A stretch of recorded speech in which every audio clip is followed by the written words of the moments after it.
Subscribe ಆಗಿ bell button ಅನ್ನು ತಪ್ಪದೆ ಪ್ರೆಸ್ ಮಾಡಿ.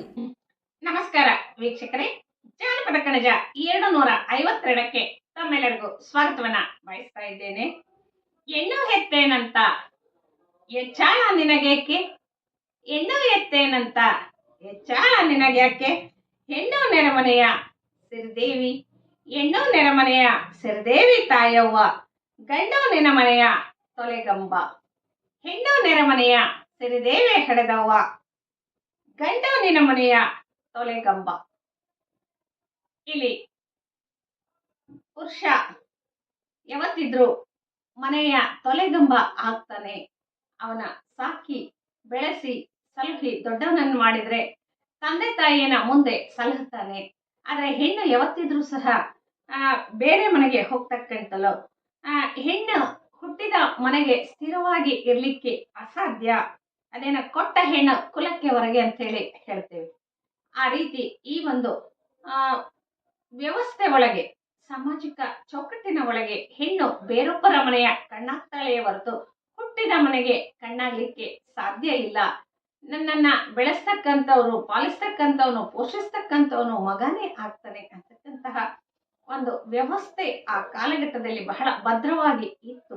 ಅಂತಹ ವ್ಯವಸ್ಥೆ ಒಳಗೆ ಅದಕ್ಕೆ ತಕ್ಕನಾಗಿ ತಾವು ಸಹ ಮಾನಸಿಕವಾಗಿ ಸಿದ್ಧರಾಗಿ ಇದ್ರು ಅನ್ನೋದಕ್ಕೆ ಇಂತಹ ತ್ರಿಪದಿ ಬಹಳ ಚೆನ್ನಾಗಿ ಹೇಳ್ತದೆ. ಹೆಣ್ಣು ಯಾವತ್ತಿದ್ರು ನೆರೆಮನೆಯ ಆಸ್ತಿ, ಗಂಡು ತೊಲೆ ಕಂಬ ಅಂತಕ್ಕಂತಹ ಒಂದು ಸೂಕ್ಷ್ಮ ಮಾತನ್ನ ನೋಡಿದಾಗ, ಹೆಣ್ಣಿಗೆ ಆರ್ಥಿಕ ಸ್ವಾತಂತ್ರ್ಯ ಇಲ್ಲದಂತಹ ಸಂದರ್ಭದಲ್ಲಿ ಆಕೆ ಹೊಲಗೆಲಸ ಮನೆಗೆಲಸಗಳಲ್ಲಿ ಗಾಣದ ಎತ್ತಿನ ತರ ದುಡಿತಾ ಇರುವಂತಹ ಪ್ರಸಂಗಗಳಲ್ಲಿ, ಅದೇನೆ ಹೇಳ್ತಾರಲ್ಲ, ಚಿಕ್ಕವರಿದ್ದಾಗ ತಂದೆಯ ಆಶ್ರಯ, ಹಾಗೇನೆ ಯೌವನದಲ್ಲಿ ಗಂಡನ ಆಶ್ರಯ, ಮುಪ್ಪಿನಲ್ಲಿ ಮಗನ ಆಶ್ರಯದಲ್ಲಿ ಹೆಣ್ಣು ಇರ್ತಾ ಇದ್ಲು. ಸ್ವತಂತ್ರವಾಗಿ ಬದುಕಲಿಕ್ಕೆ ಆಕೆ ಅನರ್ಹಳು ಅಂತಕ್ಕಂತಹ ಒಂದು ಕೌಟುಂಬಿಕ ಕಟ್ಟುಪಾಡುಗಳು ಏನಿದ್ವಲ್ಲ, ಅಂತಹ ಕಟ್ಟುಪಾಡುಗಳ ಹಿನ್ನೆಲೆಯಲ್ಲಿ ಈ ತರದ ತ್ರಿಪದಿಗಳು ಉಟ್ಕೊಂಡಿರ್ತಕ್ಕಂಥದ್ದು ಸಹಜ. ಆಲಕ್ಕಿ ಹೂವಿಲ್ಲ, ಸಾಲಕ್ಕೆ ಕೊನೆ ಇಲ್ಲ, ಜಾಲಿಯ ಮರವು ನೆರಳಲ್ಲ, ಜಾಲಿಯ ಮರವು ನೆರಳಲ್ಲ, ಹೆಣ್ಣಿಗೆ ತಾಯಿಯ ಮನೆಯ ಸ್ಥಿರವಲ್ಲ.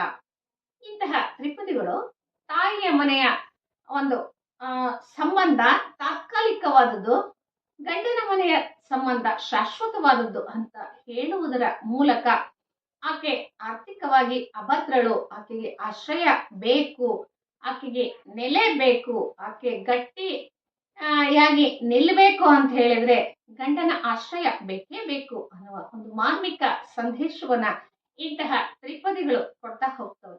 ಇವತ್ತು ಕಾಲ ಬದಲಾಗಿದೆ ಕೂಡ. ಇನ್ನು ಎಲ್ಲಾ ರಂಗಗಳಲ್ಲೂ ಸಹ ಆರ್ಥಿಕವಾಗಿ ಆಕೆ ಸದೃಢಳಾಗ್ತಾ ಇದ್ದಾಳೆ. ಎಷ್ಟೋ ಜನ ಹೆಣ್ಣು ಮಕ್ಕಳು ಹೆತ್ತ ತಂದೆ ತಾಯಿಯನ್ನ ಸಾಕಿ ಸಲಹಿ ಅವರಿಗೆ ಆಶ್ರಯವಾಗಿರ್ತಕ್ಕಂತಹ ಪ್ರಸಂಗಗಳನ್ನ ನಾವು ಈ ಆಧುನಿಕ ಕಾಲಘಟ್ಟದಲ್ಲಿ ನೋಡ್ತೇವೆ ಕೂಡ.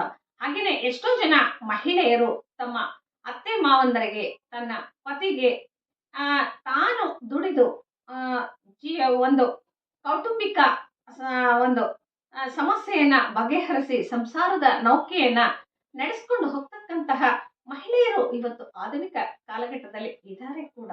ಅಂತವನ್ನೆಲ್ಲ ನೋಡಿದಾಗ ಆ ಕಾಲಘಟ್ಟದಲ್ಲಿ ಮಹಿಳೆಗೆ ಇರತಕ್ಕಂತಹ ಆರ್ಥಿಕ ಸ್ವಾತಂತ್ರ್ಯ ಆಗ್ಬೋದು, ಆಕೆಗೆ ಇರ್ತಕ್ಕಂತಹ ಸಂಕಷ್ಟಗಳು ಏನಿದ್ವು, ಆಕೆಗೆ ಆ ಕಾಲಘಟ್ಟದಲ್ಲಿ ಸಿಗ್ತಕ್ಕಂತಹ ಒಂದು ಕೌಟುಂಬಿಕ ವಲಯದ ಒಂದು ವ್ಯವಸ್ಥೆ ಒಳಗೆ ಇರ್ತಕ್ಕಂತಹ ಆ ಗಟ್ಟಿತನದ ಒಂದು ಭಾವಗಳು ಆಕೆಗೆ ಯಾವತ್ತಿಗೂ ಬರಲಿಲ್ಲ.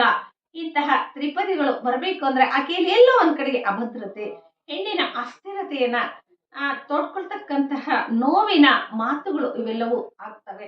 ಆದ್ರೆ ಕಾಲ ಬದಲಾದಂತೆ ಇವತ್ತು ಹೆಣ್ಣು ಗಂಡು ಎರಡು ಸಮ, ಇಬ್ಬರನ್ನ ಸಮನಾಗಿ ಬೆಳೆಸ್ತಕ್ಕಂತಹ, ಇಬ್ಬರನ್ನ ಸಮನಾಗಿ ಗೌರವಿಸ್ತಕ್ಕಂತಹ, ಇಬ್ಬರಿಗೂ ಸಮಪಾಲನ್ನ ಕೊಡ್ತಕ್ಕಂತಹ ಕಾನೂನುಗಳು, ಸಾಮಾಜಿಕ ವ್ಯವಸ್ಥೆಗಳು ಇವತ್ತು ಇದಾವೆ ಕೂಡ.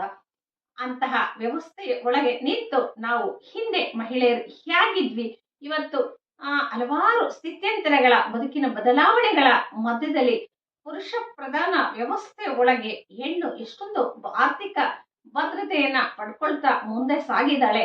ಆ ಹಂತ ಹಂತವಾಗಿ ಬಂದಂತಹ ನೆಲೆಯನ್ನ ಹುಡುಕ್ಲಿಕ್ಕೆ ಒಂದ್ಸಾರಿ ನಾವು ಹಿನ್ನೋಟವಾಗಿ ಇಂತಹ ತ್ರಿಪದಿಗಳನ್ನ ಇಂದಿನ ಮಹಿಳೆಯರು ಅವಲೋಕಿಸೋದು ಒಳ್ಳೆಯದು ಅಂತ ಹೇಳಿ ನಾನು ಪರಿಭಾವಿಸ್ತೇನೆ. ಧನ್ಯವಾದ.